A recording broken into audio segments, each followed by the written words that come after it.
Following এক এক করে আনফলো করতে হবে না, কিভাবে একসাথে করবেন সেটি দেখিয়ে দিচ্ছি। প্রথমে চলে যাবেন আপনার প্রোফাইল লোগোতে। এই যে এখানে দেখেন 395 জন ফলোয়িং আছে। তো কিভাবে কমাবেন সেটি দেখিয়ে দিব।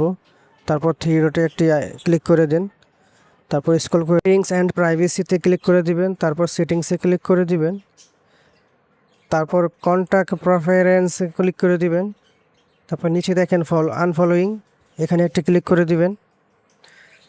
তো এখানে দেখেন আপনারা যাদেরকে ফলোয়িং করে রাখছেন তাদের লিস্টগুলো কিন্তু দেখা যাচ্ছে। যারা আপনার ফ্রেন্ড আছে তাদেরকে কিন্তু আনফলো করতে পারেন। তো কিভাবে করবেন সেটি দেখিয়ে দিচ্ছি। যে দেখেন আমি আনফলো করে দিচ্ছি।